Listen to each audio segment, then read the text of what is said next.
వాళ్ళు అడిగితేనే చేసినాం కదా, అసెంబ్లీలో వాళ్ళే అడిగినారు కదా, విచారణ చేయండి మీకు దమ్ము ఉంటాయని వాళ్ళు సవాల్ విసిరినందుకే కదా. సాగునీటి పారుదల దాంట్లో వాళ్ళే సవాల్ విసిరినరు, దీంట్లో వాళ్ళే సవాల్ విసిరినరు, విద్యుత్తు దాంట్లో. ఇప్పుడు కూడా మిగతా దాంట్లో కూడా నన్ను పోలీస్ స్టేషన్లో పెట్టమని ఆయన్నే అడుగుతున్నాడు. సో ప్రతిపక్షానికి ఇవ్వాల్సిన గౌరవం మేము ఇవ్వాలి కదా, అడిగినప్పుడు చేయకపోతే బాగుండదు కదా.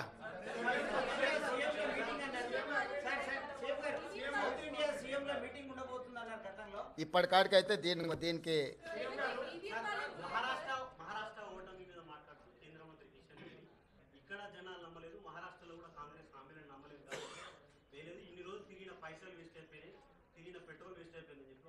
కిషన్ రెడ్డి గారికి ఒక విషయం స్పష్టంగా మీరు చెప్పండి, మీ ద్వారా నేను కూడా చెప్తాను. ఈ దేశంలో 2 లోక్సభ ఎలక్షన్స్ జరిగినాయి. లోక్సభ ఎలక్షన్లు అనేటివి ప్రధానమంత్రికి సంబంధించిన ఎన్నికలు. ఒకటి కేరళ వాయనాడ్లో ప్రియాంక గాంధీ, 2 నాందేడ్లో మహారాష్ట్ర. మహారాష్ట్ర మేము గెలిచినామని గొప్పలు చెప్పుకొని జబ్బలు జరుచుకుంటున్నాడు కిషన్ రెడ్డి అక్కడ.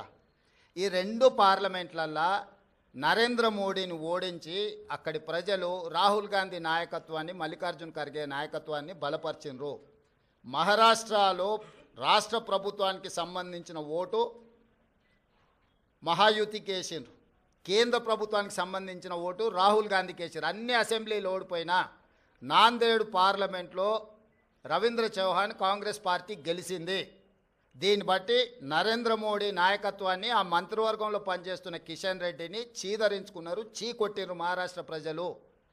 కేరళలో రాహుల్ గాంధీ గారికి వచ్చిన మెజారిటీ కంటే ప్రియాంక గాంధీ గారికి ఎక్కువ మెజారిటీ వచ్చింది. ఓటింగ్ పర్సంటేజ్ రాహుల్ గాంధీ గారు పోటీ చేసినప్పుడు 75%, ప్రియాంక గాంధీ గారు పోటీ చేసినప్పుడు 65%. రాహుల్ గాంధీ గారికి 3,64,000 మెజారిటీ వస్తే ప్రియాంక గాంధీ గారికి 4,10,000 మెజారిటీ వచ్చింది. అంటే మోడీ నాయకత్వాన్ని కేరళ తిరస్కరించడమే కాకుండా మహారాష్ట్రలో అద్భుతమైన విజయం సాధించినని గొప్పలు చెప్పుకుంటున్న బీజేపీని పార్లమెంటులో, నాందేడ్ పార్లమెంట్లో ఎక్కడైతే ఉత్తమ్ కుమార్ రెడ్డి గారు ఇన్ఛార్జిగా వ్యవహరించారో ఆ సీటు కాంగ్రెస్ పార్టీ గెలిచింది. ఈ మాత్రం ఇంగిత జ్ఞానం కూడా బీజేపీ నాయకులకు, ముఖ్యంగా కిషన్ రెడ్డి గారికి లేకపోవడం, అలాంటి ఇంగిత జ్ఞానం లేని వ్యక్తిని కేంద్ర మంత్రిగా చేయడం అనేది మన దురదృష్టం. కాబట్టి కేంద్రము రాష్ట్రము 2 వేరు. రాష్ట్రానికి సంబంధించిన తీర్పు ప్రజలు ఒక రకంగా ఇచ్చారు, కేంద్రానికి సంబంధించిన తీర్పు ఇంకొక రకంగా ఇచ్చారు. కర్ణాటకలో 3 అసెంబ్లీ ఎన్నికలు జరిగితే 3 బీజేపీ అత్తాలేదు పత్తాలేదు కాంగ్రెస్ పార్టీ గెలిచింది. వెస్ట్ బెంగాల్లో 6 అసెంబ్లీలు జరిగితే ఒక్క సీట్లో కూడా నాకు తెలిసినంత వరకు బీజేపీకి డిపాజిట్ కూడా రాలేదు, ప్రతిపక్ష పార్టీలు గెలిచినాయి. ఈ రకంగా దేశంలో ఏ కొనను చూసినా మోడీ నాయకత్వాన్ని తిరస్కరించిన విషయాన్ని కప్పిపుచ్చుకోవడానికి మహారాష్ట్రలో మీ ప్రభుత్వం ఉంది, మీ ప్రభుత్వం ఏర్పడ్డది. జార్ఖండ్లో మా ప్రభుత్వం ఉంది, మా ప్రభుత్వం ఏర్పడ్డది.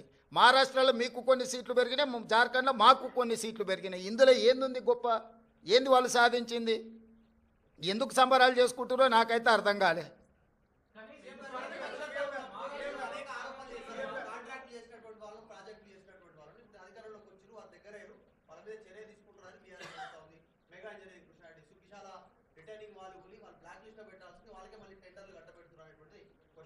అవును, అంతకుముందు వాళ్ళు TV9 ABN నిషేధించారు, నీకు గుర్తుందా? తెలంగాణ వచ్చిన ఎంబడే. ఇప్పుడు ఏం చేద్దాం చెప్పు. ప్రజాస్వామ్యంలో ప్రతిదానికి ఒక విధానం ఉంటుంది. వాడోడో ఎల్లయ్య పుల్లయ్య బోడిగాడు ఏదో చెప్పిండని చెప్పి అట్లా వ్యవహరించదు ప్రభుత్వం. ప్రభుత్వం ఏది వ్యవహరించాలన్నా రాజ్యాంగ పరిధికి లోబడే వ్యవహరిస్తుంది. ఇవాళ విచారణ వచ్చిన దానికి విచారణ ఎదుర్కోకుండా ఏందేందో వాదనలు తీసుకొస్తారు.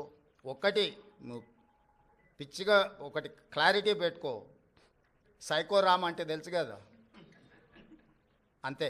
ఇక ఆయన పరిస్థితి ఆయనకే అర్థం కావట్లేదు. ఆయన పక్కలో ఉన్న వాళ్ళే పక్కకు వచ్చి ఫోన్ చేస్తారు, అన్న ఇది పిచ్చిలేసినట్టుంది, ఏందేదో మాట్లాడుతుండు. కాబట్టి ఇప్పటి నుంచి సైకో రామ్ అని ఫిక్స్ అయిపో. Thank you.